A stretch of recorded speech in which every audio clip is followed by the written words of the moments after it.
Good morning, student. Today we will continue with the atomic structure chapter. As we are studying the Bohr's theory of hydrogen atom, Bohr has tried to explain the various phenomena related to hydrogen atom. Student, already we have studied that when the gas at low pressure is excited, say by electricity or by heating it, okay, then that gas emits particular radiations, particular light, you can say. Now, how those radiations are emitted was explained by Bohr's. So, according to Bohr's atomic structure, at the center we have nucleus and surrounding it various orbits. Electrons are revolving. But these orbits are stationary orbit and they apply certain condition where the electrons will be there. And that condition is the orbit angular momentum must be equal to nh upon 2 pi. Now various orbit has different energies associated with it, student.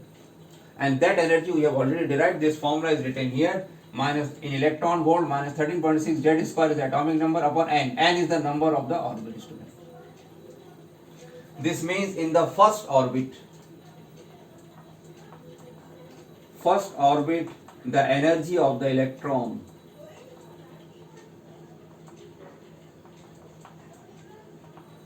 you put it n here, and for hydrogen atom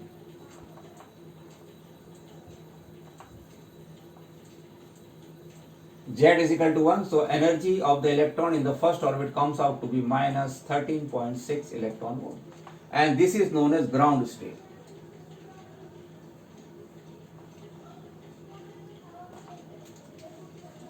Similarly, we can find out energy of the electron in second orbit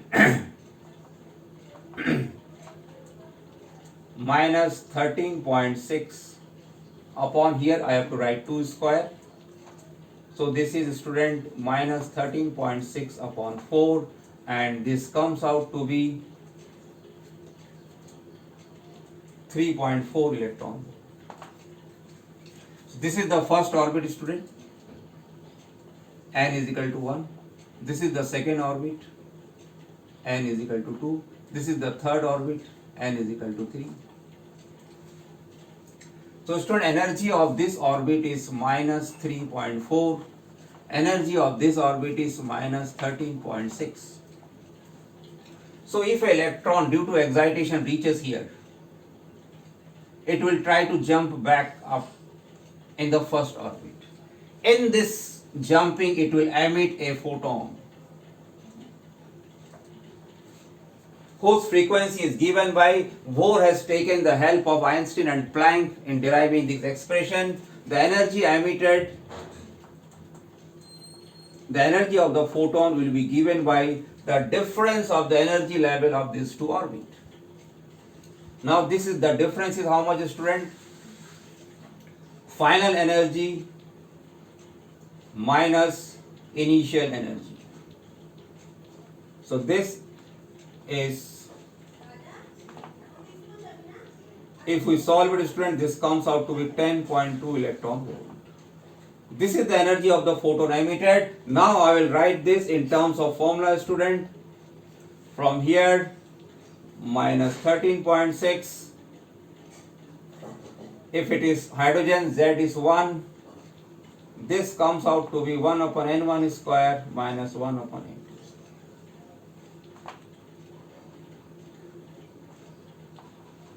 This is the frequency of the photon which will be emitted when an electron jumps from one orbit to the other orbit, student. This was the formula which we have seen. And this is how Bohr has explained why the lights are emitted when gas is emitted, student. When gas is excited. Why the lights of different colors, that can also be explained. See, student, अलग अलग colour की light क्यों निकलती है अलग अलग gases से जब हम उसको एक्साइट करते हैं, क्यों ऐसा होता है? Bohr has explained it. कैसे होता है, student? Now you see the answer of it. ये जो मैंने कहा, स्टूडेंट, माइनस 13.6 और ये माइनस 3.4, और ये जो मैंने अभी निकाला था 10.2, ये 10.2 क्या है? ये है एनर्जी गैप. इसको कहते हैं एनर्जी गैप.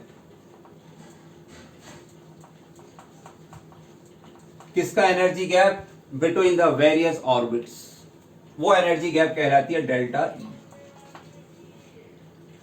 और ये जो एनर्जी गैप है, फोटोन का जो एनर्जी होता है वो इसके बराबर होता है।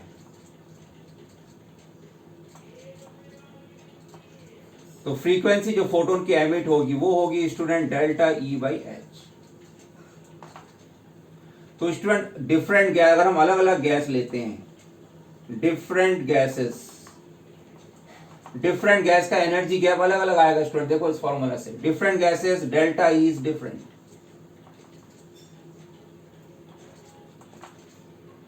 तो जब ये अलग होगा तो जो फ्रीक्वेंसी एमिट होगी फोटोन की वो भी अलग होगा student, different frequencies will be emitted. और जब फ्रीक्वेंसीज अलग अलग होंगी स्टूडेंट, तो डिफरेंट फ्रीक्वेंसी मतलब डिफरेंट कलर्स। और यही कारण है स्टूडेंट, अलग अलग गैसेस अलग अलग कलर्स एमिट करती हैं जब हम उसको एक्साइट करते हैं। थ्रू इलेक्ट्रिसिटी कर सकते हैं या थ्रू द हीट कर सकते हैं स्टूडेंट। अब स्टूडेंट इसका अपन कुछ न्यूमेरिकल पार्ट देखते हैं स्टूडेंट, इसको बोर्स की थ्योरी को और डिटेल में समझने के लिए। तो स्टूडेंट जो पहला हमारा जो न्यूमेरिकल है वो है student, for H atom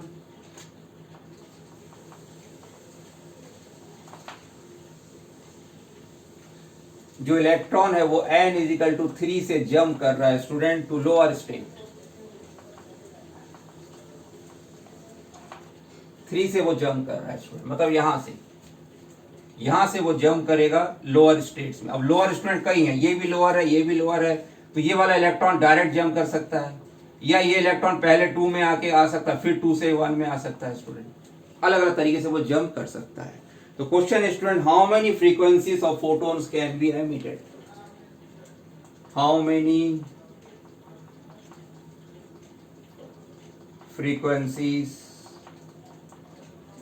of photons can be emitted?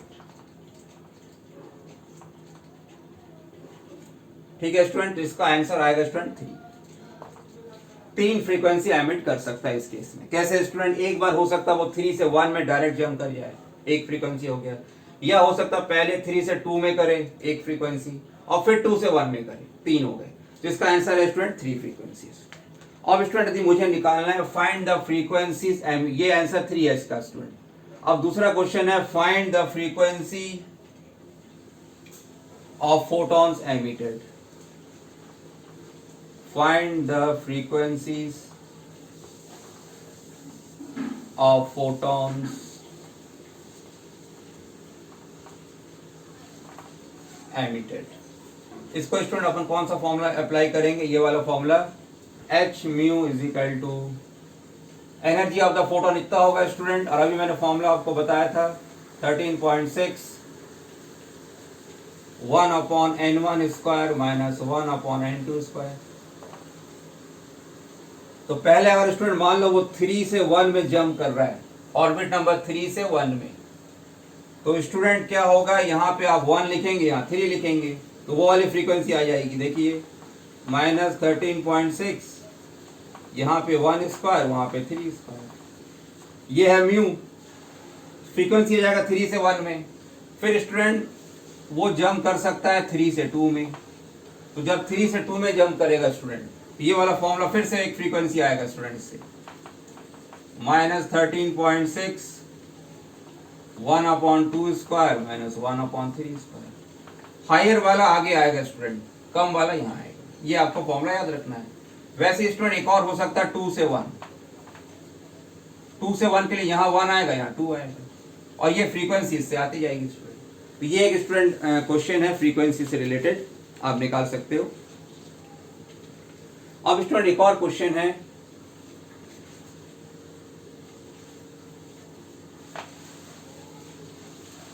जो मैं आपको एज ए होमवर्क दे रहा हूं। अगर इलेक्ट्रॉन हाइड्रोजन में जंप कर रहा है 4, n इज इक्वल टू 4 से, electron is jumping from n is equal to 4 to ground state.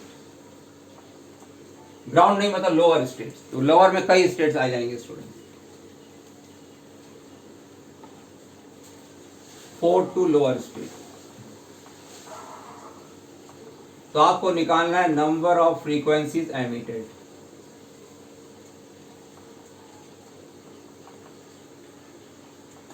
Number of frequencies emitted ये आपको निकालना है। Now student let's see another question.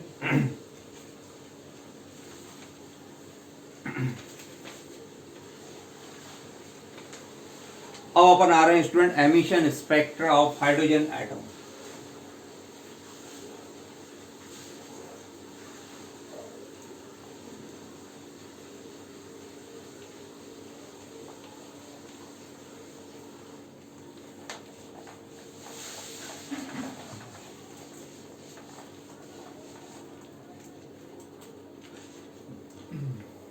Emission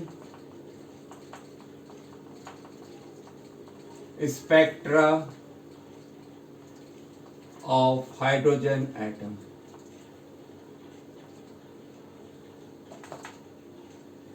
अब स्टूडेंट एमिशन स्पेक्ट्रा क्या होता है स्टूडेंट, पहले आप इसको समझ लो। जब हम हाइड्रोजन गैस को हीट करते हैं या इलेक्ट्रिसिटी से पास करते हैं स्टूडेंट,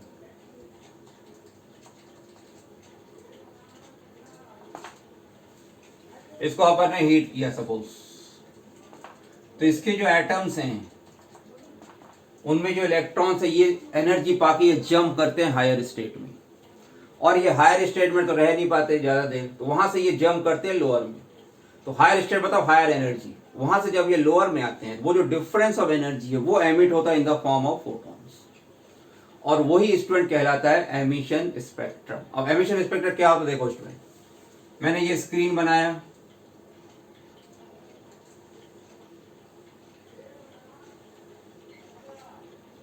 ये है लो फ्रीक्वेंसी, ये है हाई फ्रीक्वेंसी, ठीक है स्टूडेंट, हाई फ्रीक्वेंसी। अब क्या होता है जब इलेक्ट्रॉन अलग अलग ऑर्बिट से जंप करता है, मान लो फिफ्थ से जंप कर रहा है, तो वो अलग अलग फ्रीक्वेंसी छोड़ता है। तो ऐसे एक लाइन अलग अलग जगह में फ्रीक्वेंसी आती है, एक हाई वाली आ जाएगी, ऐसे ही लो वाली यहाँ आ जाएगी, ऐसे लाइंस के फॉर्म में आती है स्टूडेंट। कौन सी लाइन, वो जो इलेक्ट्रॉन है वो वापस आ रहा है हायर से लोअर में, तो वो अलग अलग फ्रीक्वेंसी का फोटोन एमिट करता है, यही स्टूडेंट कहलाता है एमिशन स्पेक्ट्रम।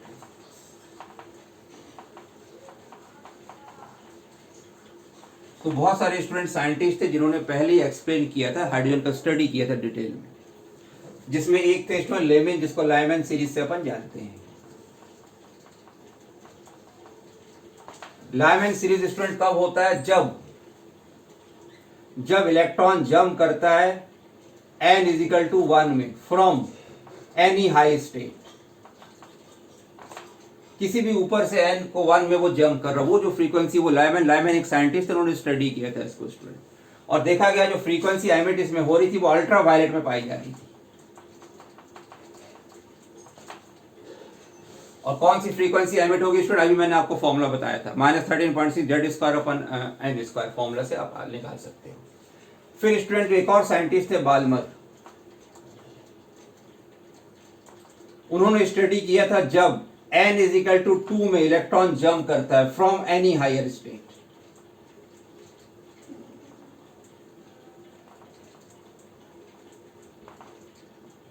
तब जो फ्रीक्वेंसीज एमिट होंगी, मतलब 2 से ज्यादा में 2 में जंप करना, वो है बाल्मर सीरीज। और देखा गया ये जो है फ्रीक्वेंसी एमिट हो रही थी ये विजिबल रीजन में आ रही थी।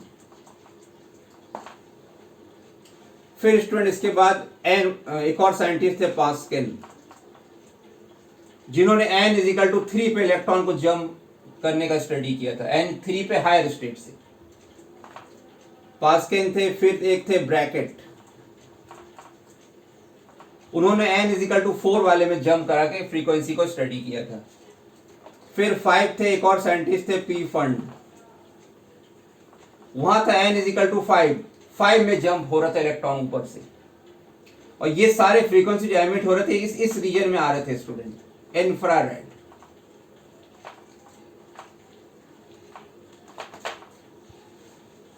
इंफ्रारेड रीजन में आ रहे थे स्टूडेंट ये सब। अब स्टूडेंट एक क्वेश्चन है, can you get light of any frequency on heating hydrogen gas? क्या हमें कोई भी फ्रीक्वेंसी मिल जाएगा हाइड्रोजन गैस को हीट करने से? ये क्वेश्चन है स्टूडेंट। इसमें स्टूडेंट एक क्वेश्चन आता है, तैयार कर लेना। अब स्टूडेंट क्वेश्चन ये है,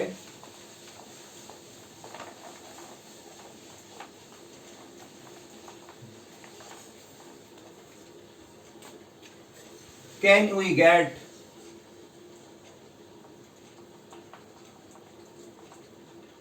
light of any frequency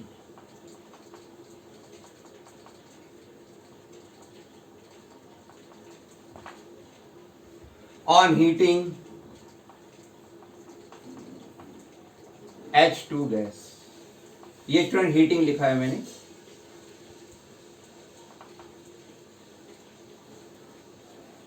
इसका आंसर है नो, हमको कोई भी फ्रीक्वेंसी नहीं मिलेगा। क्यों? हमको वही वाली फ्रीक्वेंसी मिलेगी जो हाइड्रोजन के एनर्जी गैप से मैच करेगी स्टूडेंट, वो वाली फ्रीक्वेंसी मिलेगी स्टूडेंट हमें।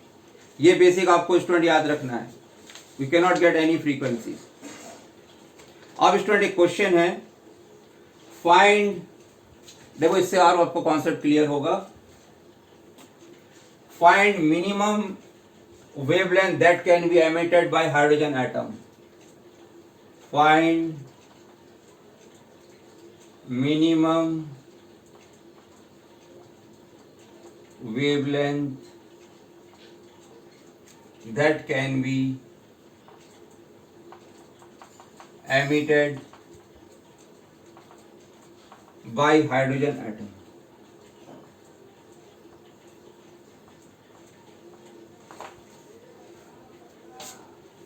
अब स्टूडेंट देखो इसको कैसे निकालेंगे। देखो बहुत सिंपल कॉन्सेप्ट है। जो एनर्जी एमिट होगी फोटोन का तो इतना रहेगा स्टूडेंट,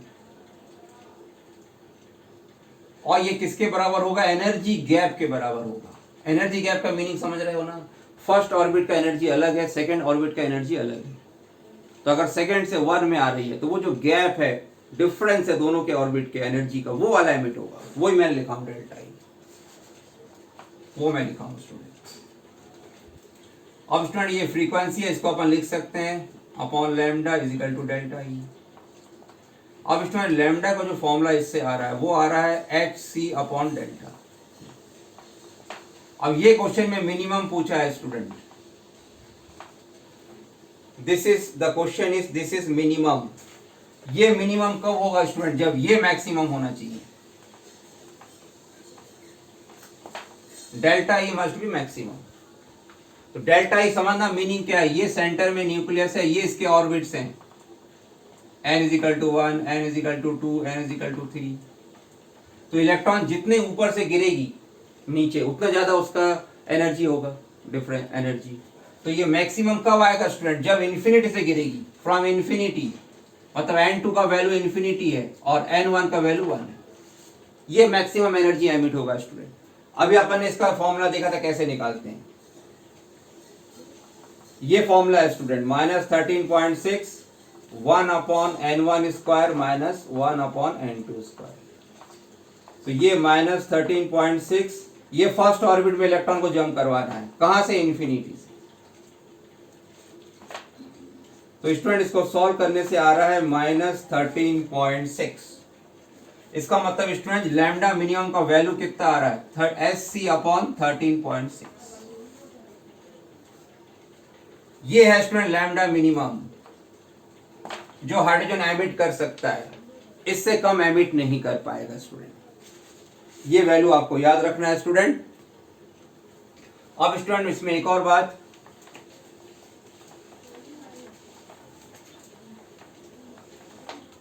जो 1 बाई लैम्डा मिनिमम है, 1 अपॉन लैम्डा मिनिमम, इसका जो वैल्यू है ये कांस्टेंट के नाम से है स्टूडेंट। इसको कहते हैं रिडबर्ग कांस्टेंट।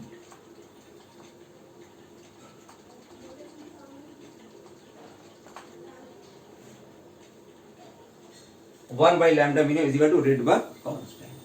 इसको आर से डिनोट करते हैं स्टूडेंट। इससे स्टूडेंट आर का एक फॉर्मूला आ जाता है रिडबर्ग कांस्टेंट का, वो आता है स्टूडेंट 13.6 अपॉन एक्स। ये आर का, और इसका वैल्यू स्टूडेंट मैं पहले भी आपको बता चुका हूं, इतना होता है रिडबर्ग कांस्टेंट का। अब स्टूडेंट जो एनर्जी का फॉर्मूला उसमें थोड़ा सा वेरिएशन अपन कर सकते हैं।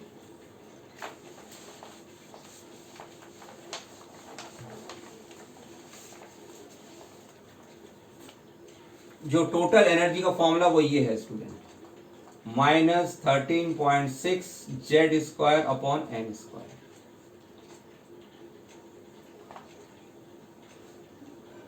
अब स्टूडेंट 13.6 को अपन लिख सकते हैं RHC।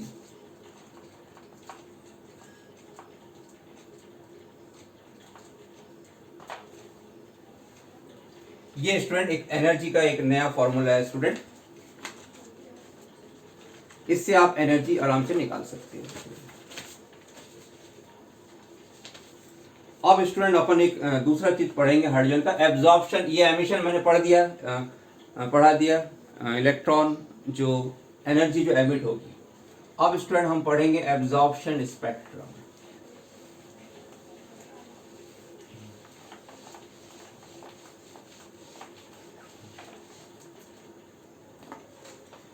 एब्जॉर्प्शन स्पेक्ट्रम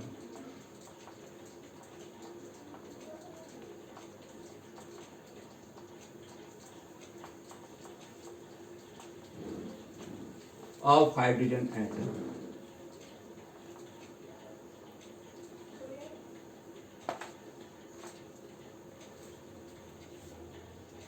अब स्टूडेंट इसको समझने के लिए स्टूडेंट अपन थोड़ा एनर्जी पे बात करते हैं फिर से। जो हाइड्रोजन एटम है स्टूडेंट, ये है n = 1। इसमें स्टूडेंट एनर्जी है -13.6। फिर दूसरा ऑर्बिट है स्टूडेंट, ये है n = 2। इसमें स्टूडेंट एनर्जी है -3.4। ऐसे स्टूडेंट तीसरा है n = 3। उसी फॉर्मूला से आता जाएगा स्टूडेंट।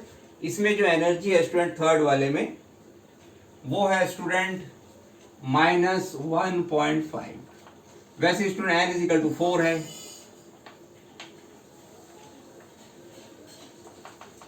इसमें स्टूडेंट एनर्जी है -0.85 इलेक्ट्रॉन वोल्ट। ये आपको वैल्यू स्टूडेंट याद हो जाना चाहिए। अब स्टूडेंट देखिए आप इसमें जो n = 1 है और 2 है, इसमें डेल्टा I की वैल्यू कितनी है आपको माइनस करना पड़ेगा, दिस माइनस दिस, ये आएगा 10.2। ये 1 और 2 का है स्टूडेंट। फिर स्टूडेंट आप ले लो 1 और 3 का डिफरेंस लो, 3 और 1। 3 में एनर्जी कितनी है -1.5 और माइनस फर्स्ट वाले का -13.6 है। इसको यदि मैं सॉल्व करता हूं स्टूडेंट तो +13.6, तो 13.6 - 1.5, ये स्टूडेंट आ रहा है 12.1 इलेक्ट्रॉन वोल्ट। ये क्या आ रहा समझ, ये एनर्जी डिफरेंस है स्टूडेंट इन दिस थर्ड और 1 के बीच में, 2 और 1 के बीच में। मतलब अगर इलेक्ट्रॉन 2 से 1 में जंप कर रहा है तो इतना एनर्जी का फोटोन को एमिट करेगा। अगर इलेक्ट्रॉन 3 से 1 में जंप कर रहा है, this much energy will be emitted student. अब स्टूडेंट एक क्वेश्चन है, इस हाइड्रोजन पे बाहर से आके फोटॉन्स गिर रहे हैं। Photon is falling on the hydrogen atom. इसमें स्टूडेंट 4 वैल्यूज दिए हैं उस एनर्जी के। ये वाला वैल्यू थोड़ा याद रखना है स्टूडेंट, 10.2 और दूसरा है, मैं 2 वैल्यू निकाला हूं स्टूडेंट। ये वाला कब आएगा 2 से 1, ये आएगा 3 से 1, और ऐसे आप निकाल सकते हो स्टूडेंट। अब स्टूडेंट आपको 4 वैल्यूज दी हुई है फोटोन की, the energy of the photon which are falling on the hydrogen atom, वो वैल्यू ऐसा दिया हुआ है student, energy of the photon. पहला एक दिया हुआ है स्टूडेंट 5 इलेक्ट्रॉन वोल्ट, दूसरा दिया है 10.2 इलेक्ट्रॉन वोल्ट, तीसरा है 11 इलेक्ट्रॉन वोल्ट, 4 है 12.1 इलेक्ट्रॉन। अब स्टूडेंट ये वाला फोटोन आके हाइड्रोजन पे गिर रहा है, तो आप देखो जो मैंने 2 से 1 में डिफरेंस 10.2 का निकाला है, मतलब जो हाइड्रोजन एटम इलेक्ट्रॉन जो एब्जॉर्ब करेगा वो मिनिमम इतना एनर्जी एब्जॉर्ब कर सकता है स्टूडेंट, 5 कर नहीं पाएगा, मतलब ये वाला इट कैन नॉट एब्जॉर्ब। अब एक फोटोन आ रही जिसका एनर्जी इतना है, ये वाला एब्जॉर्ब कर लेगा स्टूडेंट इलेक्ट्रॉन, इसको एब्जॉर्ब करेगा वो 2 में चला जाएगा। इसके बाद नेक्स्ट एनर्जी डिफरेंस इतना है स्टूडेंट 12.1, और यहां फोटोन आ रही है 11 की, 11 को एब्जॉर्ब नहीं कर पाएगा स्टूडेंट। फिर ये वाला फोटो इसको एब्जॉर्ब कर लेगा, इसको एब्जॉर्ब करके वो कहां जाएगा, थर्ड में जाएगा, दिस कैन बी एब्जॉर्ब। ये है स्टूडेंट इसका मतलब electron can absorb only such photon so that the photon को जो एनर्जी है वो उसके एनर्जी गैप से मैच करना चाहिए स्टूडेंट। ये वाला स्टूडेंट आप थ्योरी लिख लो, कॉन्सेप्ट जो मैंने इस एग्जांपल के थ्रू आपको समझाया है। इलेक्ट्रॉन उसी फोटोन को एब्जॉर्ब कर सकता है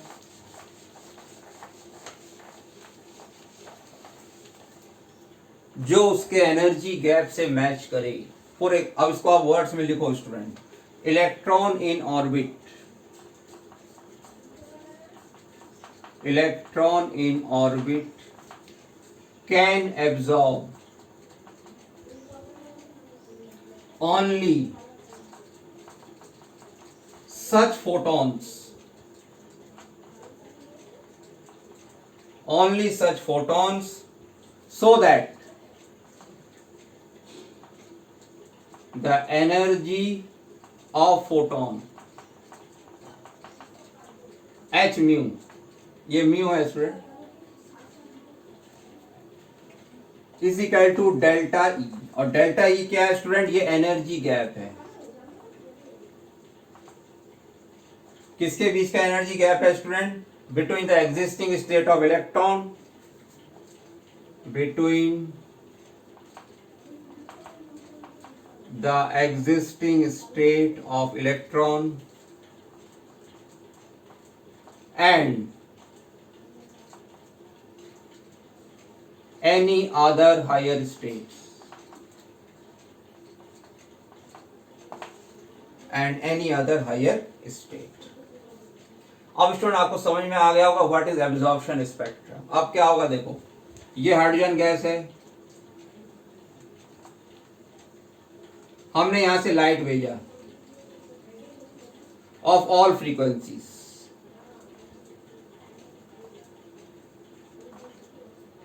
तो जब ये लाइट हाइड्रोजन से बाहर आएगी student, some frequencies will be missing, some frequencies will be missing, कुछ फ्रीक्वेंसी मिस हो जाएंगी बिकॉज वो उनको हाइड्रोजन एब्जॉर्ब कर लेगा। किसको एब्जॉर्ब करेगा, जिसका एनर्जी गैप से मैच कर रहा है स्टूडेंट, और यही है एब्जॉर्प्शन स्पेक्ट्रम स्टूडेंट। मतलब पर्टिकुलर लाइन मिसिंग दिखेंगी, हाइड्रोजन एब्जॉर्ब कर लेगा स्टूडेंट। तो ये देखा गया कौन सा हाइड्रोजन एब्जॉर्ब करता है, थोड़ा सा टेम्परेचर वाइज डिफर करता है स्टूडेंट, उसको आप नोट कर लो। तो this is what is about all about absorption spectrum. अगर स्टूडेंट हाइड्रोजन लो टेम्परेचर पे है,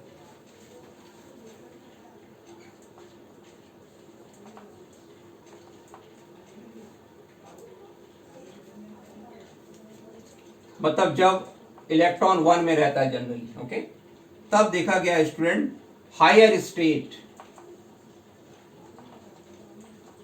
Lyman series, higher state Lyman series will be absorb.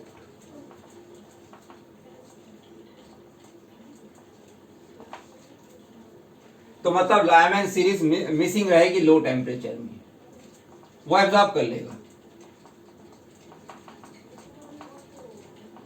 High temperature में थोड़ा सा अलग होगा स्टूडेंट। हाई टेम्परेचर में स्टूडेंट जो एक्सपेरिमेंटल रिजल्ट है वो ये बता रहा है Balmer and higher series are missing, Balmer and higher series are missing.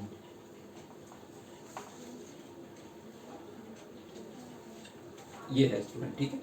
अब आपको एक्सप्लेनेशन इजीली आप कर सकते हो, जो थ्योरी अपन ने एक्सप्लेन की उससे एक्सप्लेन हो जाएगा क्यों वो मिसिंग है, क्यों मिसिंग है, वो एब्जॉर्ब कर रहा है, एब्जॉर्ब क्यों कर रहा है, एनर्जी गैप से वो मैच कर रहा है, that you have to understand student. ये स्टूडेंट बोर्स थ्योरी हो गया। अब अपन थोड़ा सा डी ब्रॉगली का एक्सप्लेनेशन देखते हैं student.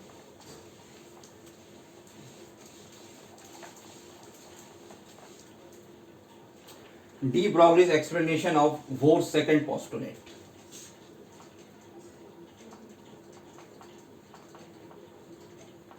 De Broglie's explanation of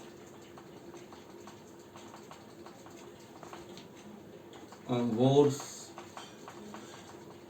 second postulate.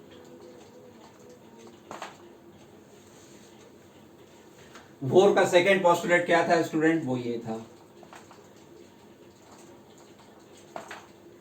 इसको डी ब्रॉगली ने कैसे समझाया स्टूडेंट? इसके लिए थोड़ा सा आपको स्टैंडिंग वेव समझना पड़ेगा पहले। स्टैंडिंग वेव्स में क्या होती है स्टूडेंट? देखो ये दो बाउंड्रीज हैं, यहां पे एक रस्सी बंधी होती है, तो एक स्टेज उसका ऐसा होता है, दूसरा स्टूडेंट ऐसा हो सकता है।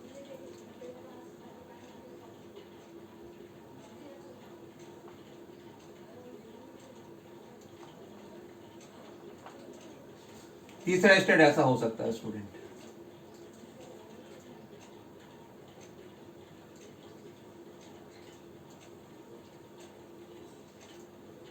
लेकिन स्टूडेंट अगर हम ये वाला स्टेट बनाए, देखो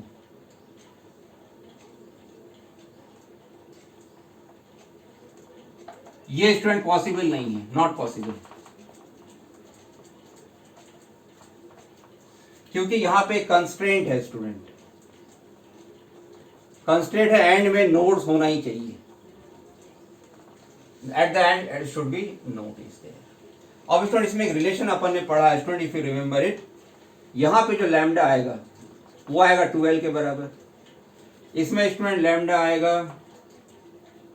12/2, मतलब लैम्डा एल के बराबर आएगा। देखो ना 1 लैम्डा, ये एल है लेंथ, इसमें स्टूडेंट लैम्डा आएगा 12/3। ऐसा स्टूडेंट एक रिलेशन आता है, मतलब lambda is equal to 12/n, n है इंटीजर। ये स्टैंडिंग वे में रिलेशन आता है स्टूडेंट। अब स्टूडेंट इसको डी ब्रॉगली ने कैसे एक्सप्लेन किया इलेक्ट्रॉन के केस में?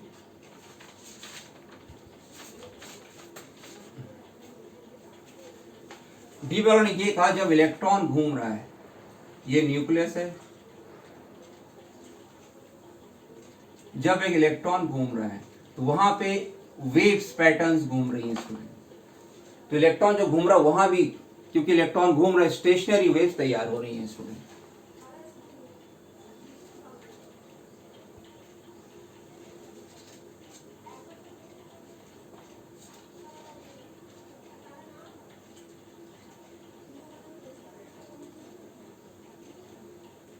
ये थोड़ा सा फिगर इसमें छोटा बन गया, वेव स्टेशनरी वेव्स वहां पे तैयार हो रही हैं स्टूडेंट डी ब्रॉगली के अनुसार।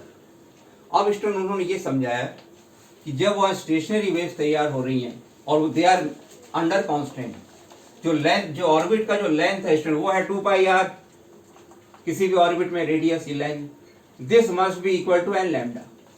अभी मैंने स्टैंडिंग वेव्स का समझाया आपको, ये n लैम्डा के बराबर होना चाहिए student, 2π equal to n lambda.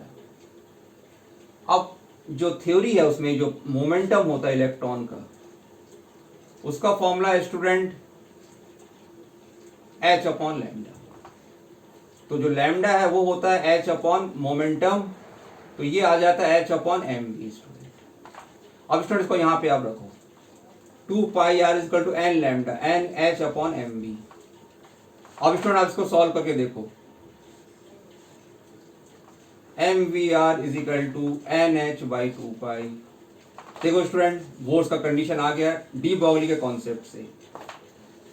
तो डी ब्रॉगली ने इसको समझाया था, जो इलेक्ट्रॉन वहां घूम रहे हैं वहां स्टैंडिंग वेव्स तैयार हो रहे हैं, उनकी कंडीशन है, that condition is this, the length, ये कंस्ट्रेंट है, should be integral multiple of lambda होना चाहिए, इंटीग्रल मल्टीपल। देखो ये पॉसिबल नहीं है।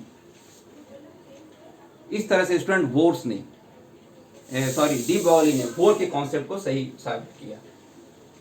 He has proved that how the वोर वाज करेक्ट।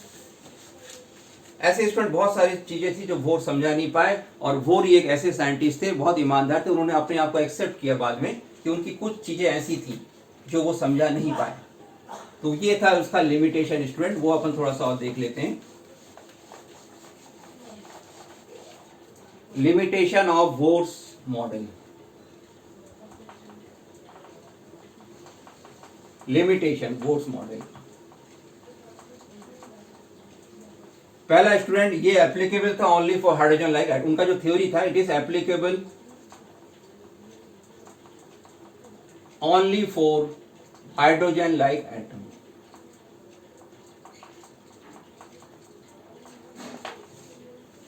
फिर एक और चीज जो वो एक्सप्लेन नहीं कर पाए, why certain photons are more favoured, does not explain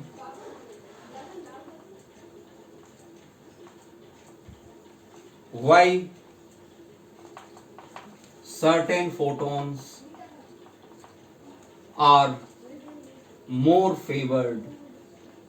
मतलब कुछ फोटोन ज्यादा उसमें जंप करने में पॉसिबल था, कुछ का पॉसिबल नहीं था। ये वो बोर्स एक्सप्लेन नहीं पाया, उन्होंने बहुत ईमानदारी से इसको एक्सेप्ट भी किया कि उनकी थ्योरी पूरी करेक्ट नहीं थी। बाद में उन्होंने एक साइंटिस्ट है, बाद में श्रोडिंजर, उनका नाम था श्रोडिंजर, इनके साथ मिलके उस बोर ने स्टूडेंट एक नया थ्योरी बाद में आया था स्टूडेंट, जहां से क्वांटम मैकेनिक्स स्टार्ट होता है। इसको और डिटेल में एक्सप्लेन करने के लिए क्वांटम मैकेनिक्स, उसके आगे का स्टूडेंट वो एक केमिस्ट्री का पार्ट है student. So today student we have analysed the atomic structure given by Bohr and also the de Broglie concept. Okay student, thank you for today's class.